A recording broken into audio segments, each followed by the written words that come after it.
Shalom, selamat pagi saudara yang diberkati Tuhan. Jumpa kembali dalam seri pembahasan firman Tuhan, menjadi putra dan putri Allah. Saudara yang dikasihi Tuhan, apapun kondisi masalah yang saudara alami pada hari ini, percayalah bahwa Tuhan Yesus pasti bersama dengan saudara pada saat ini. Mari berdoa. Bapa di sorga, terpujilah namamu Tuhan pagi ini. Kami sedia untuk merenungkan firman Tuhan pagi ini. Berikan kuasa Roh Kudus, berkati firman-Mu Tuhan. Di dalam nama Tuhan Yesus, Juru Selamat kami. Amin. Judul pembahasan firman Tuhan pagi ini adalah semua yang memandang ke salib akan hidup. Saudara yang diberkati Tuhan, Bilangan 21 ayat yang ke-9, firman Tuhan berkata, lalu Musa membuat ular tembaga dan menaruhnya pada sebuah tiang. Maka jika seorang dipagut ular dan ia memandang kepada ular tembaga itu, tetaplah ia hidup. Saudara yang dikasihi Tuhan Yesus, ada beberapa poin penting yang akan menjadi perenungan kita pada pagi hari ini. Yang pertama, pandang kepada Yesus Kristus. Tuhan Yesus telah melindungi anak-anak Israel dari ular-ular berbisa di padang belantara. Tetapi bagian dari sejarah mereka ini tidak mereka pahami. Malaikat-malaikat dari sorga telah menyertai mereka, dan dalam tiang awan pada siang hari dan tiang api pada waktu malam. Kristus telah menjadi pelindung mereka di sepanjang perjalanan mereka. Tetapi mereka menjadi ego dan tidak merasa puas. Maka supaya mereka jangan lupa kepada penjagaannya yang besar atas mereka, Tuhan memberikan kepada mereka satu pelajaran yang pahit. Saudara yang dikasihi Tuhan, perlindungan Tuhan, penjagaan Tuhan di dalam perjalanan bangsa Israel. Pada malam hari Tuhan memberikan akan tiang api. Pada siang hari Tuhan memberikan tiang awan untuk melindungi mereka di dalam perjalanan mereka. Tetapi mereka tidak merasa puas. Mereka mendurhaka kepada Tuhan, sehingga Tuhan mendisiplin mereka. Ia mengizinkan mereka dipatuk ular yang sangat berbisa, namun dalam kemurahannya yang besar ia tidak membiarkan mereka binasa.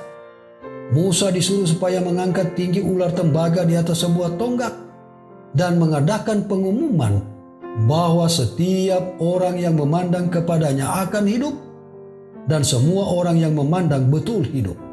Mereka mendapat kembali kesehatan dengan segera.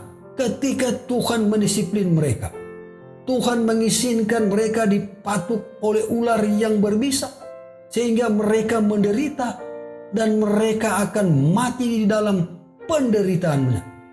Tapi Tuhan memerintahkan Musa untuk membuat akan ular tembaga dan mengangkat tinggi-tinggi dan mengumumkan siapa yang memandang ular tembaga itu, maka mereka akan selamat. Dan benar, mereka hidup, bahkan mereka mendapat kembali kesehatan. Saudara yang dikasihi Tuhan, mungkinkah di dalam kehidupan kita sebagai umat Tuhan bisa menjadi seperti kehidupan bangsa Israel, di mana Tuhan telah melindungi kita, Tuhan telah memelihara kita, dan Tuhan adalah perlindungan di dalam kehidupan kita.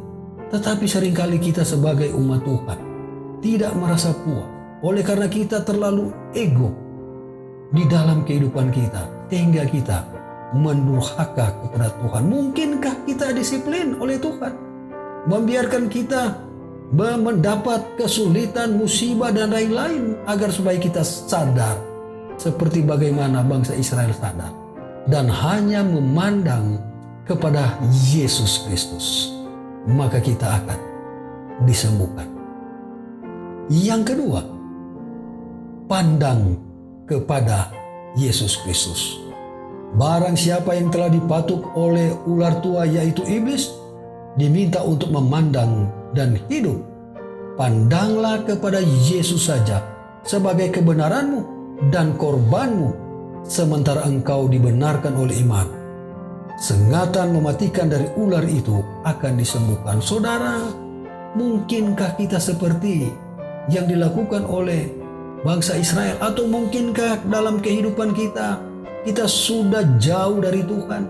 Mungkin kita sudah berada dalam kegelapan dan kita telah dipatuk oleh iblis, si ular tua, sehingga kehidupan kita tidak berkenan di hadapan Tuhan. Dan kita mendapat hal-hal yang tidak diinginkan.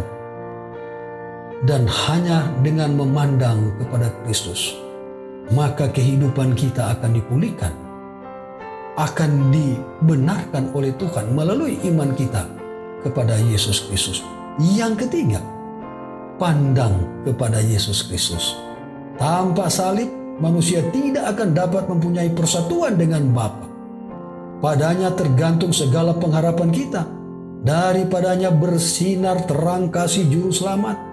Maka apabila di kaki salib orang yang berdosa itu memandang kepada Dia yang telah mati untuk menyelamatkannya, ia boleh bersuka cita dengan kesukaan yang sepenuhnya karena dosa-dosanya diampuni.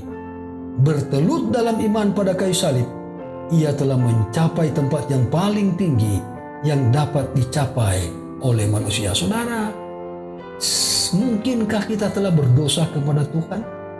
Mungkinkah kita telah memberontak kepada Tuhan sehingga kita telah jauh daripada Tuhan? Kita telah lupa bagaimana kasih kemurahan Tuhan, perlindungan Tuhan di dalam kehidupan kita. Hanya dengan memandang kepada Kristus, maka kita akan disembuhkan dari segala dosa dan pelanggaran yang kita telah perbuat di dalam kehidupan kita selama ini. Saudara yang dikasihi itu, Yesus adalah sumber pengharapan. Yesus adalah penuh dengan belas kasihan. Hanya dengan memandang kepada Yesus, maka kita akan hidup dengan penuh sukacita dan penuh dengan kemurahan yang Tuhan berikan kepada kita. Tuhan Yesus memberkati kita semua adalah doa dan harapan saya. Amin. Mari berdoa. Bapa di sorga, terpujilah namamu Tuhan pada pagi ini. Oleh karena kasih karunia Tuhan menjadi bagian kami. Terima kasih dengan firman-Mu ya Bapa. Hanya dengan memandang kepadamu ya Tuhan, maka kami akan disembuhkan dari dosa-dosa kami. Sebagaimana pengalaman bangsa Israel yang mendurhaka kepada Tuhan. Hanya dengan memandang salib, memandang kepadamu Tuhan, maka mereka dipulihkan. Oh, terima kasih kasih karunia dan anugerah-Mu menjadi bagian kami semua. Terpujilah namamu Tuhan. Engkau akan memberkati, melindungi kami sepanjang aktivitas hari ini. Di dalam nama Tuhan Yesus, Juru Selamat kami. Amin.